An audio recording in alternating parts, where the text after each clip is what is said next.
Hi mga kabesh! Magandang gabi po sa inyong lahat.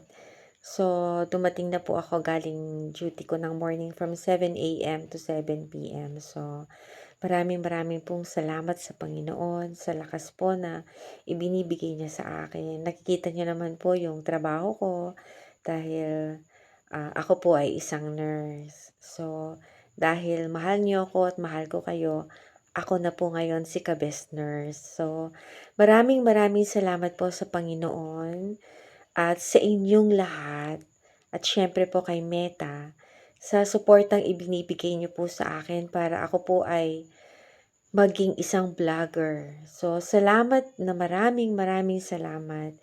Ako po ay hindi mayaman na vlogger kaya madalas ako lang po ang may hawak ng cellphone ko. Mahirap kasi wala po akong team.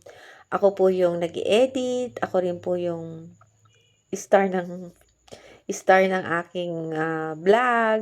O syempre, ako rin po yung humahawak. Ako rin po yung nag-charge. Lahat po. Ako po yung isang team. One man woman, 'di ba? Kaya maraming maraming salamat for supporting me. Sabi ko nga, wow, isa na po akong vlogger. At maraming salamat po sa lahat po ng sumuporta at naging part ng aking mga vlog. Maraming maraming salamat po.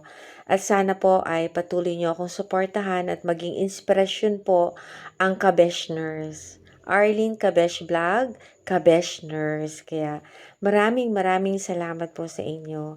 Alam niyo yung mga pinagdaanan ko pong pagsubok sa buhay bilang isang patient with disability. Ako din po ay PWD, solo parent. Ginampanan ko po ang pagiging isang ina at isang ama at talagang nagsikap na maghanap buhay para mabuhay ang mga anak. So, napakarami pong pagsubok sa buhay. Nagkasakit po ako na akala ko po hindi na ako makakalakad. For 3 months, hindi po ako nagtrabaho. Pero yung po mga pagsubok na yon, salamat sa Panginoon sa mga pagsubok at mga blessing na binigay niya sa buhay ko. Kaya maraming maraming salamat po sa inyo. To God be the glory.